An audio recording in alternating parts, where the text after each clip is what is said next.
Dieu a fait pendant ces 6 jours quelque chose dans ta vie? Pose la question à ton frère ou à ta soeur.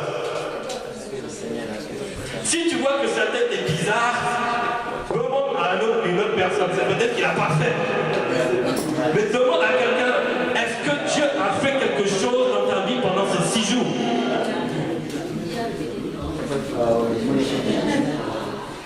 Est-ce que Dieu a fait quelque chose dans ta vie pendant ces 6 jours? Pour moi, bien aimé, je vais te dire, il a fait. Pose-moi la question. Il a fait quoi? Ah ben, je vais te le dire. Voilà.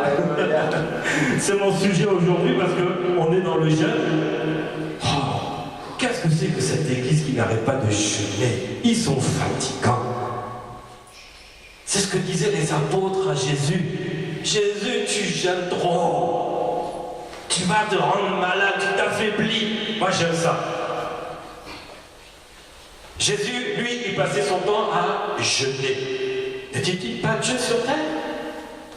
Mais il a dit que quand l'époux sera enlevé, ils jeûneront, ils me chercheront, ils jeûneront, ils jeûneront, ils jeûneront. Pourquoi nous jeûnons? Parce que nous avons besoin de voir Dieu dans notre vie. Pourquoi Jésus a jeûné? C'est pour toi. Pourquoi Jésus passait du temps à jeûner? C'était pour les disciples, c'était pour l'église nouvelle. La nouvelle église que Jésus avait mis en place, il fallait qu'il passe du temps dans le jeûne. Ta vie que Dieu a mis en place, tu dois passer du temps dans le jeûne. Pourquoi? Parce que c'est dans le jeûne que le Seigneur va te montrer des choses, mais plus que il va remettre ta vie en ordre. Le Seigneur va remettre ta vie en ordre. Pourquoi? Est-ce que ma vie peut se dérégler? Bien sûr. Eh oui. Elle peut se dérégler. Et on a besoin de quoi? Est-ce que la prière est suffisante des fois? Non. Parce qu'on prie, mais on ne voit pas. Et Jésus a dit, il y a des sortes de démons qui ne sortent que par le jeûne et la prière. Si tu vois que ta vie est bloquée à un moment, toi-même tu ne peux pas prendre un jeûne. Parce que tu es bloqué. Donc l'église est là pour t'amener dans ce jeûne. Amen. Pour qu'on puisse voir vraiment ta vie revivre. Ta vie qui t'es devenue triste. Tu viens à l'église, tu es triste. Tu ne peux pas même te dire, je vais jeûner, tu as l'envie, tu as la force, mais tu n'y arrives pas. Tu n'arrives pas. Il faut que ce soit l'Esprit de Dieu. Là où il y a l'Esprit de Dieu, il y a la liberté. Il t'amène dans ce jeûne librement. Tu as la liberté, ne dis pas de jeûner ou de ne pas jeûner. C'est une autre liberté. Je ne te parle pas de cette liberté-là. Je te parle de la liberté pour dire que oui, rien ne m'empêchera de jeûner. C'est ça cette liberté. Tu es libre de dire oui. Parce que quelqu'un en toi ou qui va t'aurait dépensé dit non, tu ne jeûneras pas. Ou il va t'empêcher de te donner des prétextes et raisons de ne pas jeûner. Mais là où il y a l'Esprit de Dieu, il y a la liberté. Et la liberté va te rendre libre de dire oui Seigneur, je réponds à ton appel. Amen. Parce que c'est dedans que le Saint-Esprit va se manifester. C'est dedans que Jésus va envoyer sa parole puissante pour changer ta vie. Ce n'est pas un temps de privation, c'est un temps de joie. Quand tu jeûnes, sois dans la joie. Amen. Et mon message aujourd'hui, c'est « Et si je m'étais trompé ?» Et si je m'étais trompé? Qui peut dire ça? Ça peut venir de qui? À votre avis, ça peut venir de qui? De nous. De nous? Et puis de qui? Bon, de nous, l'homme, la femme, en général, et de qui? Il y a encore un autre. Est-ce que c'est Dieu? Dieu ne se trompe pas. Alors c'est qui? Qui peut se tromper? Voilà. Il dit mince, je me suis trompé. J'aurais dû mieux faire rester avec Dieu. Et il a regretté. C'est pour ça qu'il se déchaîne, parce qu'il sait qu'il s'est trompé. Là, d'ailleurs, c'est le trompeur. Il vient me tromper. Donc, et si je m'étais trompé, bien aimé, toi, en toi-même, enfant de Dieu, tu ne te trompes pas tant que tu restes dans la parole de Dieu. Amen. Tant que tu restes dans la parole de Dieu, tant que tu restes dans la présence du Seigneur, tu ne te trompes pas. Mais si tu commences un peu à t'écarter tout doucement, la tromperie va venir. Et là, tu vas te dire, celui qui s'est trompé, il va te dire, mais et si toi aussi tu te trompes? Et là, tu vas dire, mais oui, ah là là, tu vas commencer à rentrer dans des raisonnements. Et si je m'étais trompé? Dieu te dit, tu ne t'es pas trompé. Parce que Dieu lui-même ne s'est pas trompé et il t'a fait à son image. Amen. Dieu t'a fait à son image. Donc, tu ne peux pas te dire, et si je m'étais trompé? Ça ne vient pas de Dieu. Pourquoi? La Bible dit que les voies de Dieu ne sont pas mes voies, dit l'Éternel. Mes pensées ne sont pas vos pensées. Autant les cieux sont élevés au-dessus de la terre, autant mes voies sont élevées au-dessus de vos voies. Et mes pensées au-dessus de vos pensées. Donc, si tu peux te dire des fois, est-ce que, ce n'est pas les pensées de Dieu. Ce n'est pas les pensées de Dieu. Dieu a une autre pensée pour toi. Il va te dire, je sais, j'ai l'assurance. C'est ça. Et c'est pour ça qu'il dit, ainsi en est-il de ma parole qui sort de ma bouche.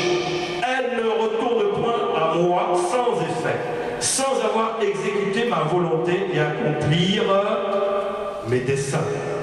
Et quelle est la volonté pendant ces 3 semaines? C'est passé 3 semaines de jeûne. Voilà. La parole de Dieu est descendue. Quand la parole de Dieu descend, tu fais ce que tu veux. Tu l'acceptes, tu refuses, ou même tu peux te braquer contre. Mais si tu l'acceptes, tu ne t'es pas trompé. Si tu la refuses, tu t'es trompé. Si tu te braques contre la parole, tu te trompes encore. Amen. Parce que la Bible dit que Dieu, quand il envoie sa parole va se manifester jusqu'à quel repos. Tant que elle ne s'est pas manifestée, elle n'a pas remonté. Et dans ce temps, bien aimé, Dieu va se manifester. Première semaine, manifestation. Deuxième semaine, manifestation. Troisième semaine, manifestation. Déjà, le résultat est déjà là. Mais Dieu nous montre... Je vais te dire ce que Dieu m'a montré cette semaine, premier jour du jeûne. Dieu n'attend pas les 21 jours pour parler, n'est-ce pas? Parce que quand il te montre les choses où il agit, c'est pour encore te donner l'envie, la force de continuer dans cette voie-là. Le Seigneur m'a montré une chose. C'est que, sans le savoir, on laisse entrer un peu le monde dans notre vie. Et du coup, notre vie, elle n'est plus comme Dieu l'avait prévu pour chacun de nous.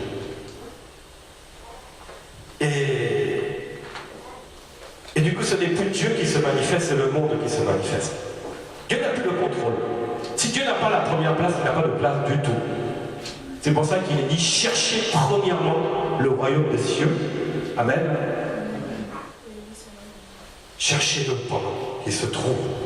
Cherchez l'Éternel pendant qu'il se trouve.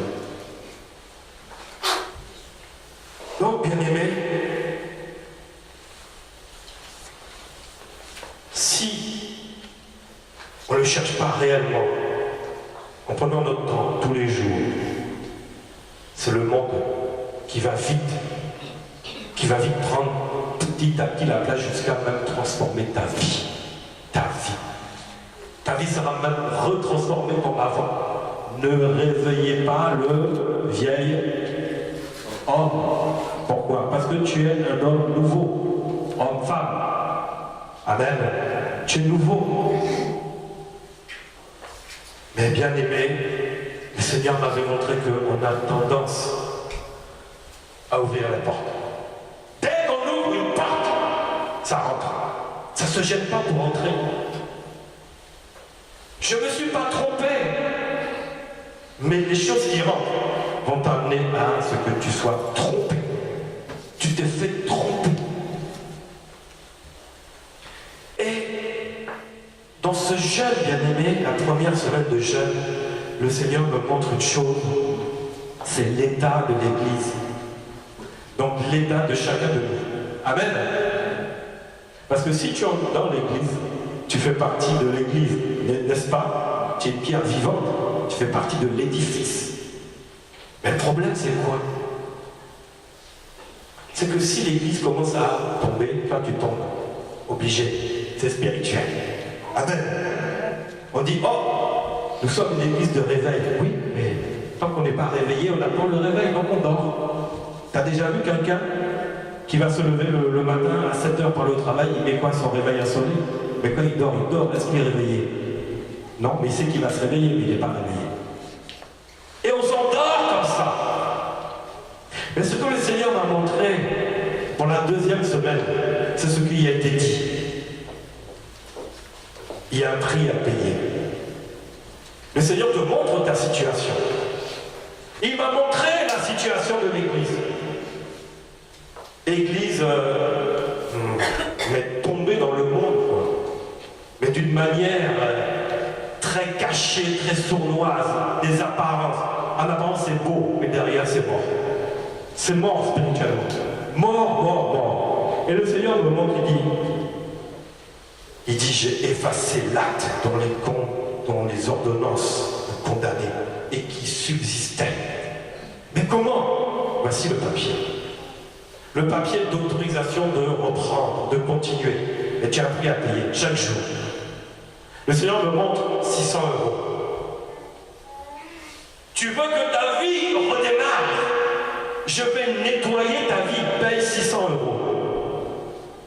Ah, 600 €? Mais je ne les ai pas.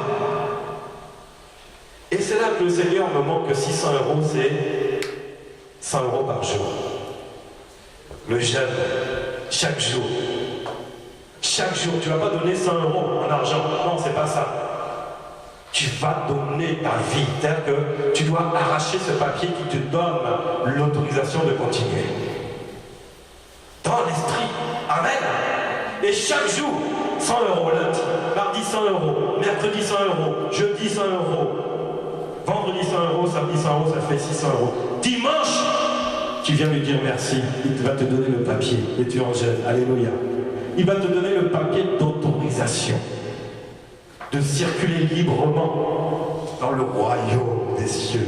La Bible dit, ce sont les violents qui s'emparent du royaume des cieux. Et depuis la venue de Jean-Baptiste, les portes ont été forcées. Alléluia. Mais simplement toi, chaque jour, tu dois payer un prix. C'était ce qu'avait dit Maman Grâce tout à l'heure, n'est-ce pas? Tu dois faire des sacrifices, comme les sacrificateurs. Cette semaine qui va commencer demain, c'est des sacrifices que tu vas faire. Et tu sais quoi? Fais-le toute la semaine. Le Seigneur va te donner un papier. Dieu m'a montré qu'il donne un papier d'autorisation. Tu n'avais plus le droit de circuler, tu n'avais plus le droit de rien faire. Parce que tu as laissé le monde rentrer dans ta vie qui était corrompue. Mais seulement, le Seigneur dit, paye 600 €. D'ailleurs, chaque jour, paye le prix. La troisième semaine, le Seigneur me montre encore 600 €. Ah! C'est quoi encore? Vous payez encore 600 €. Il y a ces 3 semaines. Hein. Alors c'est quoi? Il dit, mais regarde, ta vie, elle est cassée, elle est abîmée. Tu es à plat, tu as du mal à avancer. Tu roules tes freins, tu vas te casser, tu veux avancer toi-même, mais tu n'as pas de frein. Tu vas rentrer dans le mur direct, tu n'es pas capable, tu n'es pas prêt pour redémarrer avec le Seigneur. Tu vas payer 600 €. Lundi, mardi, mercredi, jeudi, vendredi, samedi. Le Seigneur, la troisième semaine, va te réparer. Il te donne l'autorisation. La première semaine, il t'a montré quoi? Il te montre bien aimé ton état, comment tu es. Deuxième semaine, il remet ton papier à jour. C'est-à-dire que tu avais l'autorisation, hein, comme il y en a aussi qui ont des papiers d'autorisation de circuler sur le territoire de 1 an, et tu dois renouveler ce papier, n'est-ce pas? Si tu ne le fais pas, tu peux te faire attraper. Mais là, c'est la même chose. Le papier était périmé. Les 6 jours que nous allons commencer, le Seigneur est en train de mettre un cachet dessus, autorisation de circuler. Alléluia. C'est bizarre, mais c'est ça les 21 jours. Pourquoi? Après, la dernière semaine, ça va être une réparation. Réparation totale. L'église ne sera plus la même. Tu sais ça. Et toi, tu ne seras plus le même. Tu rentres dedans, tu ne seras plus le même. Tu vas dire, ah mince, pourquoi tu ne m'as pas dit ça avant le jeûne? Parce que je n'ai pas jeûné cette semaine. Peut-être qu'il y en a qui n'ont pas jeûné. Mais si tu dis, aujourd'hui je jeûne, tu peux prendre le train en marche. Alléluia. Tu peux prendre le train en marche. Parce que la parole de Dieu ne va pas remonter tant que ce n'est pas accompli. Donc la parole de Dieu est encore là. Aujourd'hui, il te dit, tu peux jeûner aujourd'hui encore. Coupe à 16h, 17h, 18h. Aujourd'hui, c'est pas trop tard. Un jour dans ses parvis vaut mieux que 1000 ailleurs. Alors fais-le. Même dis, ah non, et si je m'étais trompé? Tu ne t'es pas trompé. Tu ne savais pas. Amen. On va voir un passage dans Juge 6 qui nous parle un peu de ça, de ce que nous vivons, nous avons vécu cette semaine. Juge 6, c'est le 7e livre donc, de l'Ancien Testament. N'allez pas trop loin. C'est le 7e livre.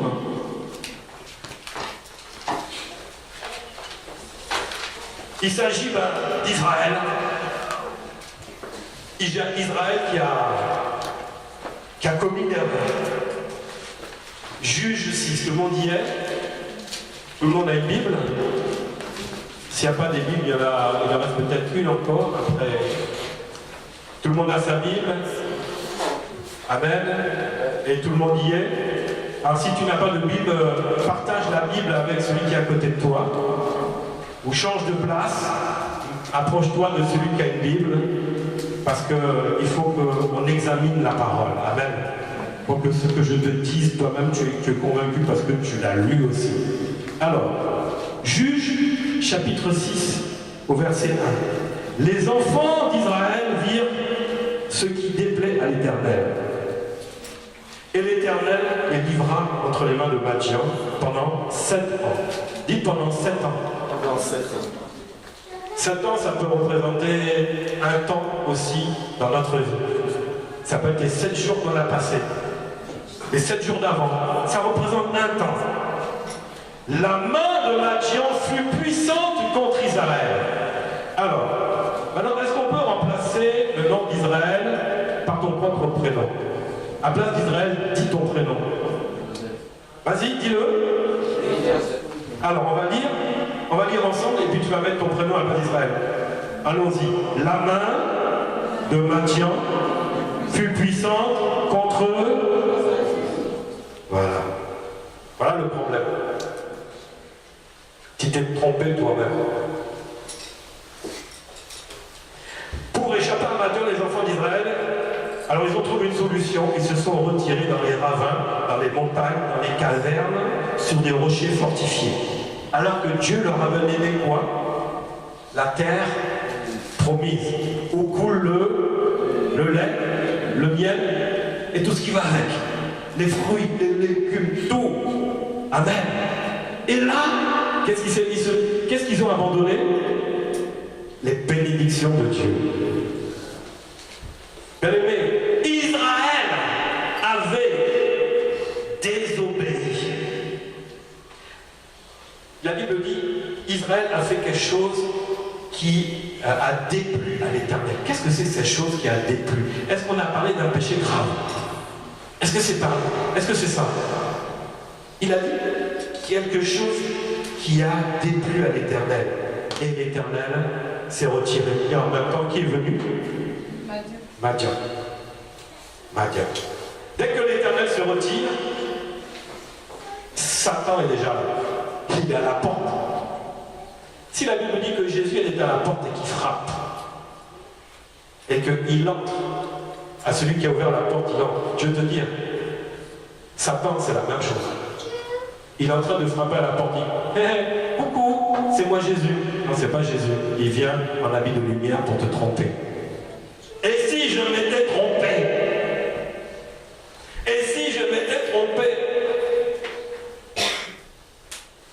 Israël s'est trompé. Israël a fait quelque chose qui a déplu. L'Éternel s'est retiré. Et du coup, voilà qu'Israël se retrouve dans des endroits désertiques. Ils ont abandonné les plaines. Ils ont abandonné les rivières, tout ce qui était bon. Ils ont tout perdu. Vous savez, des fois, vous savez, bien aimé, c'est comme ça que ça se passe pour chacun de nous. Ce que tu vois là, ça représente la vie de chacun. Et on fait, ah non mais moi j'ai Jésus dans ma vie. Oui, mais eux avaient l'Éternel des armées dans leur vie, n'est-ce pas? Y a-t-il une différence? Non, parce que Jésus a dit, avant que Abraham fût, je suis. Non, là on parle aussi de Jésus. Si on veut bien voir. Mais ils ont déplu à l'Éternel. Regardez les conséquences. Est-ce qu'ils ont tué quelqu'un? Ils ont assassiné quelqu'un? Ils ont fait des choses abominables? Non, on parle ici de déplaire. Déplaire, c'est pas grand-chose. Si, frère Julien, si je te dis une parole qui ne va pas te plaire, qu'est-ce qui va se passer? Eh bien, je te déplais, n'est-ce pas? Pourtant, j'ai dit qu'un mot, j'ai dit qu'une parole. Déplaire, c'est pas grand-chose. Mais tu peux dire une parole à quelqu'un et cette personne, elle est... Voilà. Ça ne passe plus. Le courant ne passe plus. Il n'y a pas grand-chose, bien aimé. Une parole, dis un mot et je serai guéri, je serai sauvé. Mais dis un mot aussi et je vais te déplaire. Waouh! C'est pour ça que la vie et la mort sont au pouvoir de la langue. Ce que tu dis, ça peut plaire à Dieu, ça peut plaire à ton frère. Ce que tu dis, ça peut déplaire à ton frère, ça peut déplaire à Dieu. Ah oui, mais moi, je veux plaire à tout le monde et jouer à l'hypocrite. Mon frère, ma soeur, oh là là, qu'est-ce que tu es belle aujourd'hui, tu es sympathique. Et puis au fond de moi, j'ai dit non, franchement là, je pense même pas ce que je dis. Et je pense le contraire. C'est pas ce qui sort de la bouche qui compte. C'est ce qu'il y a dans le cœur. Parce que Dieu regarde au cœur. La Bible dit, il sonde les cœurs et les reins. C'est pas de la bouche qu'on peut déplaire, mais c'est par nos pensées. Parce que Dieu a dit, mes pensées sont au-dessus de vos pensées. Ne dis pas quelque chose de rouge et derrière tu vas dire c'est blanc. Avec Dieu, il te connaît de l'intérieur, mais l'homme te connaît de l'extérieur. C'est vrai?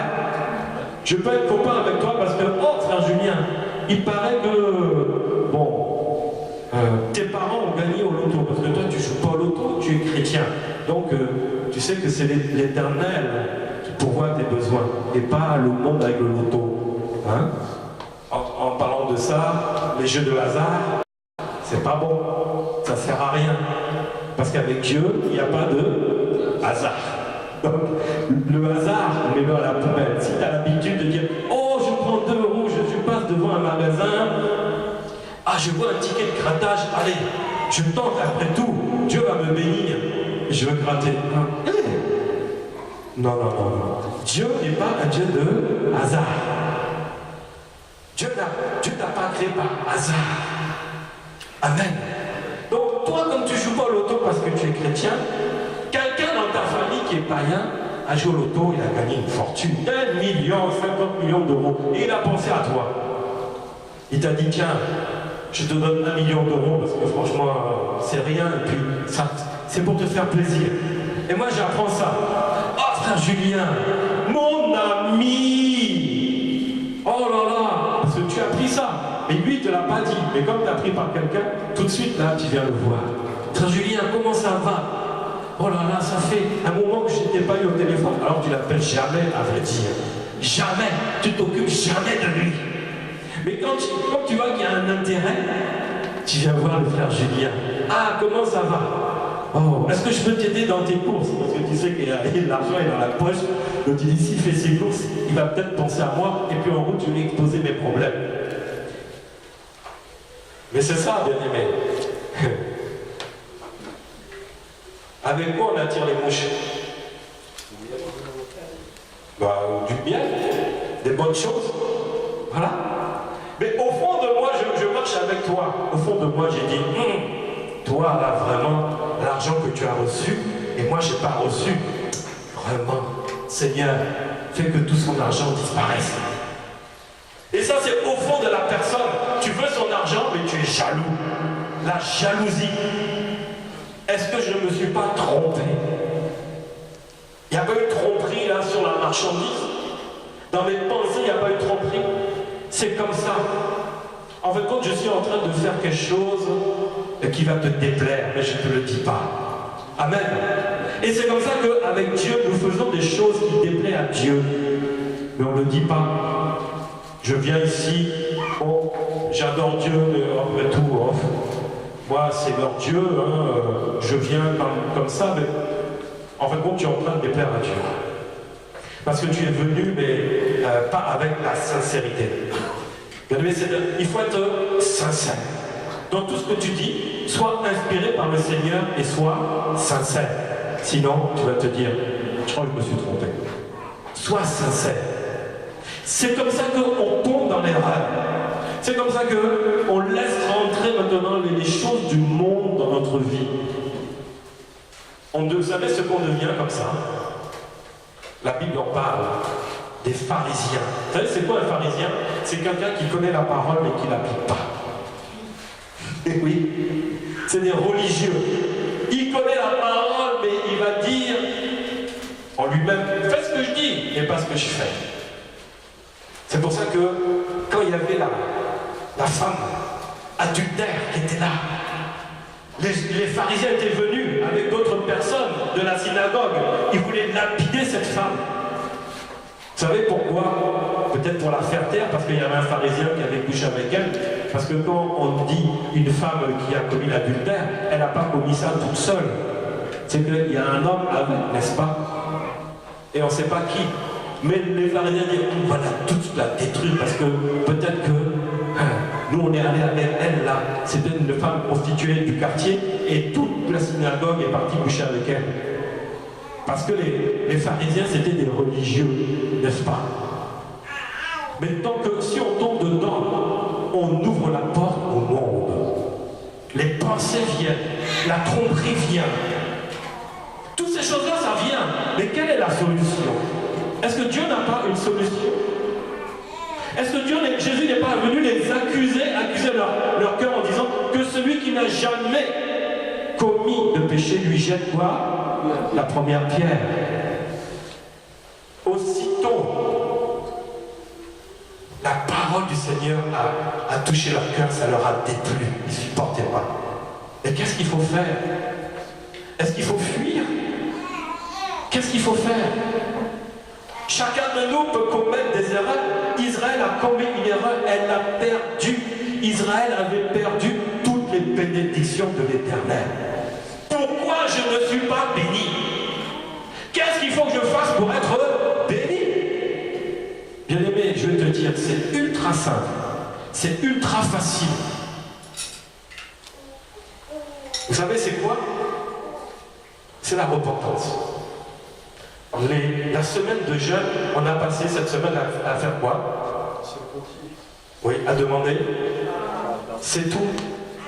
Je veux te dire que l'erreur est humaine. L'erreur peut être inspirée aussi de Satan. Mais une chose, tu peux te relever. La Bible dit, mon ennemi, ne te réjouis pas à mon sujet. Parce que même si je suis tombé, qu'est-ce qui va se passer? Je me relève. Et comment je me relève? Oui. La parole, la prière, le jeûne. La prière et le jeûne utilisent la parole de Dieu. Ni plus ni moins. Sinon, une chose, c'est comme une mort spirituelle, on devient un pharisien. Si tu dis à un chrétien, si tu veux l'insulter, dis-lui qu'il est un pharisien. Est-ce que ça va lui plaire? Ça va lui plaire? Pourquoi?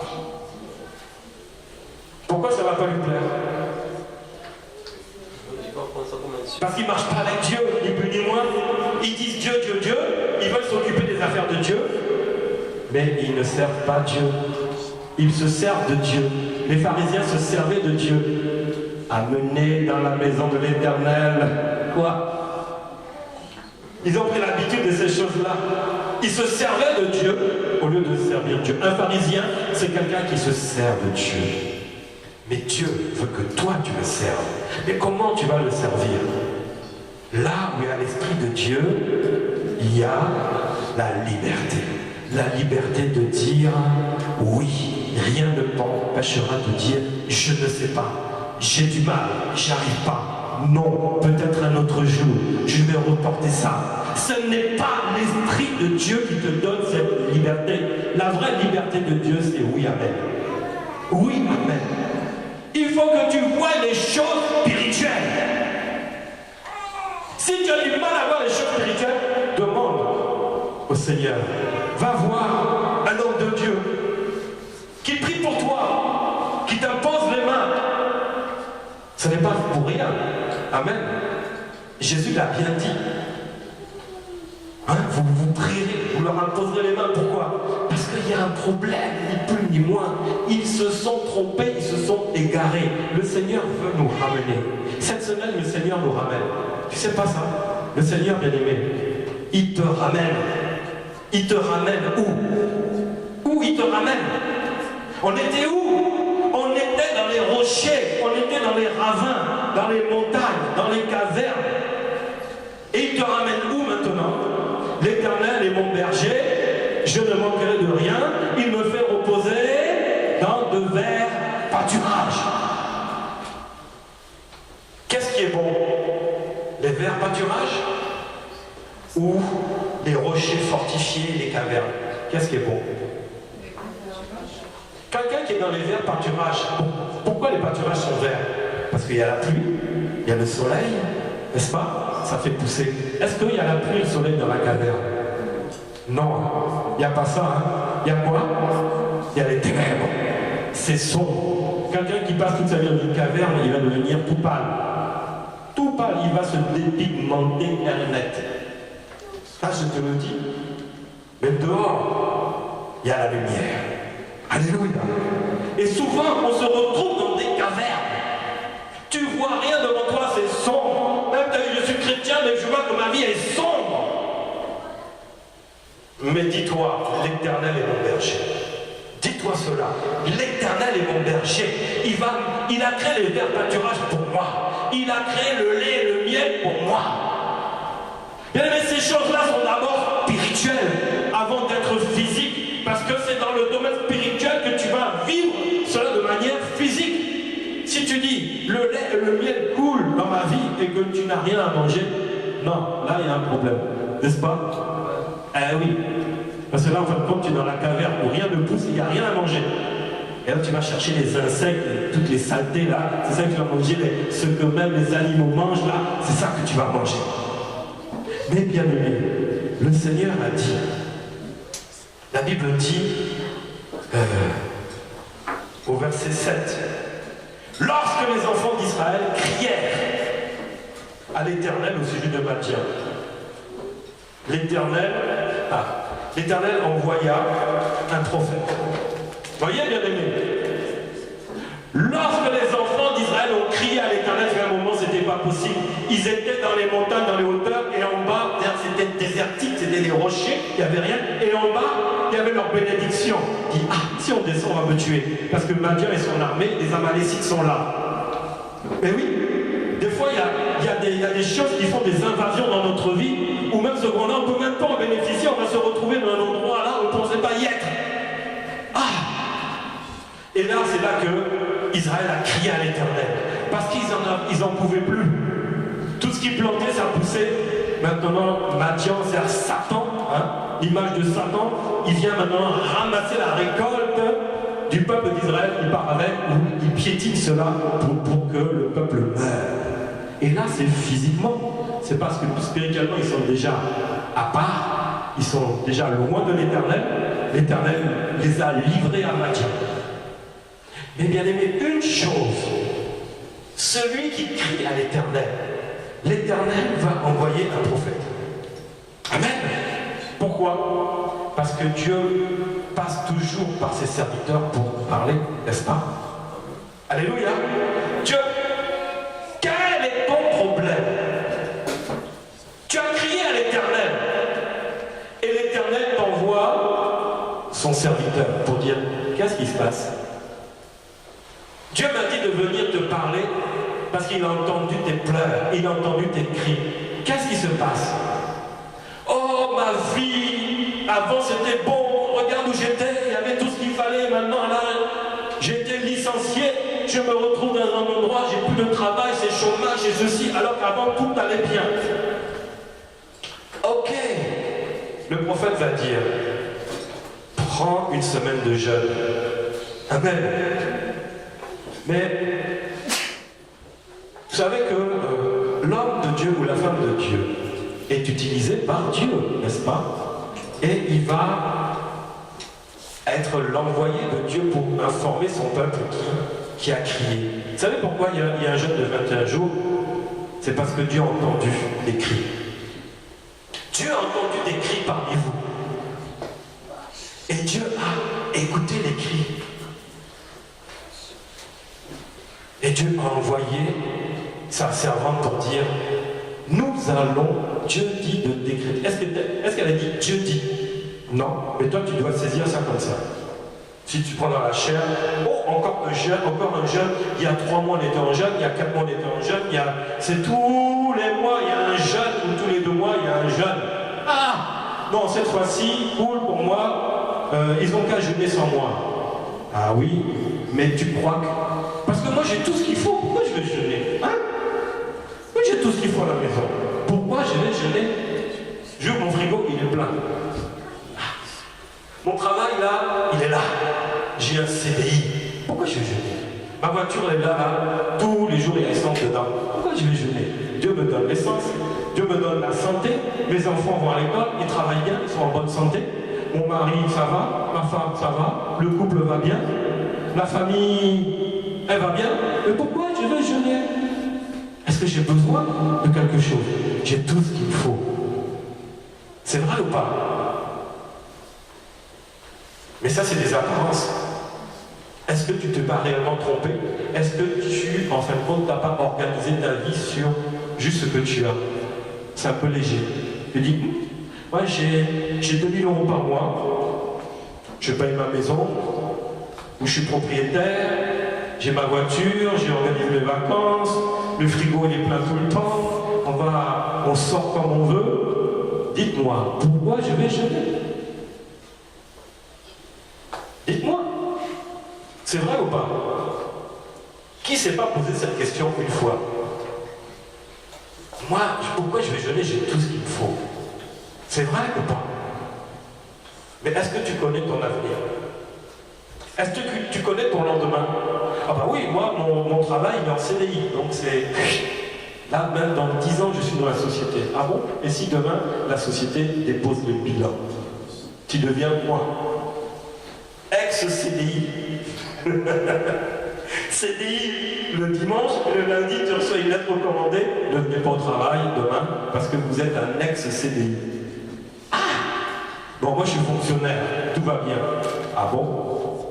Oui, mais il doit y avoir un autre problème, tu ne sais pas. Tu connais ton présent et tu penses connaître ton avenir. Mais non. Mais non. Mais c'est pour ça qu'à un moment, il faut crier à l'Éternel. Est-ce que ma vie n'est pas trop plate? Tu es enfant de Dieu. Dieu t'a béni, mais est-ce que ta vie n'est pas devenue trop plate? En quelque sorte, est-ce qu'on n'est pas redevenu des pharisiens, ni plus ni moins, n'est-ce pas? Est-ce que tu ne veux pas voir la gloire de Dieu? Est-ce qu'il ne manque pas quelque chose dans ta vie? Est-ce que le Seigneur ne s'est pas écarté? Moi, je te dis que le Seigneur, il s'écarte. Pourquoi? Parce qu'on fait des choses qui lui déplaisent. Et puis les mois. On peut faire des choses qui déplaisent à Dieu sans s'en rendre compte, petit à petit comme ça, vie transformée. À l'intérieur, là, ça va. Tu profites même pas, en fait, compte de ta vie. Parce qu'il n'y a pas la paix, il y a les questions, il y a les doutes, il y a la peur du lendemain, même si tu as un CDI, il y a toutes ces choses-là qui viennent dans ta vie qui t'empêchent de profiter de ce que tu as. Tu es rentré dans la caverne. Tu es déjà rentré dans la caverne. Parce que Dieu, ce que Dieu t'a donné, tu n'en profites pas. Quand Dieu ouvre les yeux, tu dis, ah, qu'est-ce que ma femme est belle. Ou qu'est-ce que mon mari est pauvre. Mais tu savais pas qu'il était, parce que quand tu l'as rencontré là, tu l'avais choisi selon tes critères, n'est-ce pas? C'est vrai ou pas? Mais tout d'un coup, tu es rentré dans la caverne, tu vois même plus ta femme, ton mari. Elle essaye de... Quand même, ta femme se rend compte que c'est pas ça. Alors, elle va se mettre de nouveaux parfums, de l'habit. Est-ce qu'il va me voir aujourd'hui? Non, il est dans la caverne. Pourtant, la vallée est là. Toutes les bénédictions sont là, n'est-ce pas? Mais on ne profite pas. La caverne, bien aimé, elle n'est pas loin. Elle n'est pas loin, la caverne. Du jour au lendemain, tu peux te retrouver dans la caverne. Moi, personnellement, à un moment, j'étais vraiment puissamment béni financièrement. Matériellement, j'avais créé ma société. J'avais un appartement en pavillon, 135 mètres carrés habitable, 400 mètres carrés de jardin. J'avais 2 voitures, j'avais une entreprise. Je roulais, moi, tranquille. Je travaillais fort, mais j'avais à peu près 10 000 euros dans la poche chaque mois. J'étais bien. Mais j'ai tourné tellement dans les choses comme ça que je ne voyais plus mes enfants. Quand j'allais au restaurant, je mangeais, je voyais même plus ce qu'il y avait dans mon assiette, je ne prenais même plus de plaisir à la vie. Plus de plaisir à la vie. Je faisais les choses machinalement. C'est vrai. Et puis, quelqu'un m'a rencontré, un jeune stagiaire que j'avais pris, il me tire les cartes derrière mon dos. Il me dit, tu sais que toi, tu as un problème. Et puis je sentais au fond de moi. Mais j'étais devenu aveugle des choses que j'avais.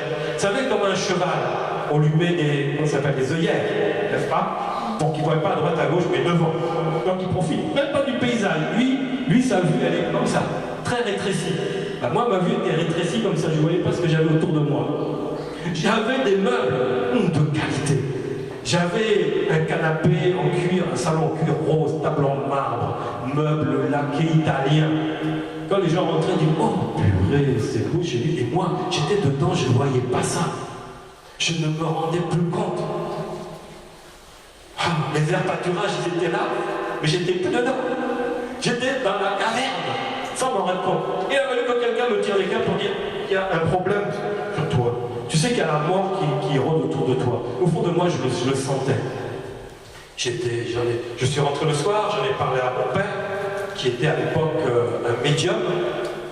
Donc moi j'étais catho, hein. C'est tout, je croyais en Dieu, mais je n'allais pas plus loin. J'avais la foi, mais je ne savais pas ce que c'était que la foi. J'avais beaucoup de choses, mais je savais pas. Je savais que Dieu existait, je faisais mes prières le matin, et après j'ai arrêté, notre Père je l'ai fait, je l'ai fait, et j'ai arrêté ça.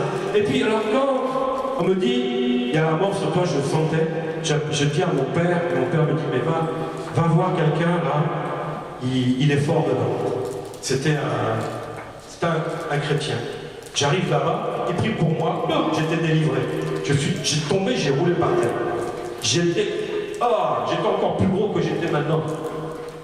Ouh là là, c'est pas donc je tombe par terre comme ça. Quand je me suis relevé, pas par moi-même parce que j'étais à plat, on me relève, je sors de là. Je vois que les arbres sont en fleurs, tout était beau. Quand je suis venu par le même chemin, j'ai vu que devant moi, j'ai rien vu. Aveuglé. Mais j'avais une situation vraiment, je ne veux pas dire de rêve, mais de qualité. Et quand même j'ai tout vendu pour aller en Côte d'Ivoire, là je ne vous dis pas, je suis parti avec les moyens. J'ai pris l'occasion d'une villa de Guy Alain Gauze. Vous savez qui était Guy Alain Gauze à un moment? Ministre d'Agriculture. J'avais loué sa maison. J'avais cuisinier. J'avais une bonne. J'avais un boy. J'avais agent de sécurité le jour, agent de sécurité la nuit avec des chiens. Et encore, c'est des gars qui pratiquaient. Vous savez ce que ça veut dire, pratiquer? Voilà, c'est vrai, il ne faut pas se frotter à eux. J'avais mon jardinier. Je voyais ça, je ne profitais pas. Je n'ai pas profité aveuglé. Mais quand, à un moment, j'ai dit non, On me voyait, mais j'avais pas la joie qui devait refléter ce que j'avais. Vous voyez des gens qui sont riches, mais quand tu le regardes bien, on voit pas vraiment qui bénéficient de leur richesse. C'est vrai ou pas? Ils marchent avec leur problème, te disent, oh lui il est riche, qu'est-ce qu'il a la chance? Mais regarde-le bien, il n'est pas différent de toi, qui a moins d'argent, qui a des problèmes aussi. C'est pas l'argent qui fait le bonheur, comme on dit, c'est vrai ou pas? C'est Jésus qui fait le bonheur, n'est-ce pas? Mais tu peux avoir l'argent, mais si tu cherches, tu reviens à Jésus, tu auras le bonheur de profiter de tous tes biens, n'est-ce pas? Il faut Jésus et donc il faut revenir à Jésus. C'est pour ça que ce temps de jeûne, cette première semaine de jeûne, où on demande pardon, en fin de compte, c'est pour revenir à lui, tout simplement. Même si tu dis tu es chrétien jusqu'à fatiguer, tu connais la parole de Dieu jusqu'à fatiguer, tu chantes jusqu'à fatiguer, tu fais ceci jusqu'à fatiguer. Pharisien, pharisienne. Voilà la réalité. Qu'est-ce qu'il faut que je cherche d'abord? La gloire de Dieu. Moi, si je n'ai pas la gloire de Dieu, je suis malheureux. Ni plus ni moins. Pour que je sois dans la joie et je profite de ce que Dieu m'a donné. Et que je ne me limite pas à ce qu'il m'a donné. Parce que, merci Seigneur, tu m'as béni. J'ai un salaire, j'ai 2 000 € par mois, tranquille. Tu as limité Dieu. Il voulait te donner plus. Et toi, tu as pris ça tranquille. Et jusqu'à maintenant, tu déplais à Dieu. Donc, tu ne peux même pas profiter vraiment dans la joie, dans l'amour, dans la paix de tout ce que Dieu t'a donné. Et en plus, tu as limité la main de Dieu sur toi. Mais bien-aimé, j'ai une bonne nouvelle. Si tu reviens à l'Éternel de tout ton cœur, si tu lui demandes pardon par un jeûne, bien-aimé, il va restaurer ta vie. Il va te donner des choses plus belles qu'avant. Il t'avait déjà donné des belles choses. Elles ont été abîmées. Mais le Seigneur répare. Vous savez que là, 3 semaines là, c'est une restitution. Je vais te dire, c'est un jeûne de restitution. Et c'est un jeûne où tu vas redécouvrir ce que Dieu t'a donné, mais tu vas aller à un niveau supérieur. Parce que tu avais bloqué Dieu dans ta vie. Mais Dieu avait décidé autre chose pour toi dans ta vie. Si tu n'as pas reçu encore la chose, bien-aimé, prie et jeûne et tu verras. Tu pourras te dire, non, là je ne me suis pas trompé. Je ne me suis pas trompé. Je ne me suis pas fait embarquer par mes pensées. Amen. Donc, bien-aimé, on va continuer dans ce jeûne-là. Là, maintenant, qu'est-ce qu'on va faire? Qu'est-ce qu'on va faire à ton avis? On va crier à l'Éternel. Amen. Amen. Oui, mais je vais te dire, je sais une chose. Je sais une chose. Une chose que je sais. C'est que pour celui qui a jeûné, Dieu a déjà opéré quelque chose dans sa vie. Je te le dis, hein, clair et net. Si tu as fait le jeûne, Dieu a déjà opéré quelque chose. Alors pourquoi on va crier? Pourquoi tu vas crier pour lui dire merci? Tout simplement. Mais si tu n'as pas jeûné, tu vas dire, Seigneur, je veux la liberté par ton Esprit Saint. Amen. C'est celui qui a jeûné, il est dans la liberté totale. Il a quitté la caverne pour retourner là où coule le lait et le miel. Mais oui, tu es enfant de Dieu. Dieu t'a donné le lait et le miel. Si tu ne l'as pas, pose-toi la question. Pose-toi cette question. Si tu n'as pas le lait et le miel, au bout de tant d'années, il y a un problème. Moi, je ne peux pas comprendre que l'Église ne soit pas un endroit où coule le lait et le miel. C'est vrai ou pas? Je veux comprendre que l'Église ne soit pas un endroit où la gloire de Dieu soit manifestée. C'est vrai ou pas? Sinon, c'est l'église des pharisiens, écrivons-le en synagogue. Et puis voilà, on vient, on s'en va et rien ne se passe. Non, le Seigneur envoie toujours son prophète. Il envoie son serviteur de Dieu pour parler au peuple. Alléluia. Alors on va se tenir debout, maintenant dans la présence du Seigneur. Et tu vas dire merci Seigneur. Merci parce que j'ai suivi, Seigneur, ta parole et ta parole m'a rendu libre. Aujourd'hui, je suis libre. Maintenant, si tu n'as pas encore, vraiment, je vais te donner un passage, pour que si tu n'as pas commencé le jeûne, la Bible dit,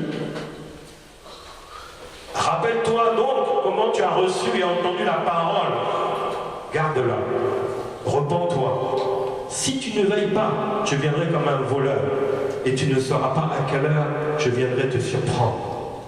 Donc la Bible dit, rappelle-toi, tu as reçu la parole, rappelle-toi, repens-toi, repens-toi. Alléluia. Donc bien aimé, pour toi qui n'as pas jeûné, tu peux le faire aujourd'hui. Dis, Seigneur, je me repens. Amen. Cette parole est pour toi.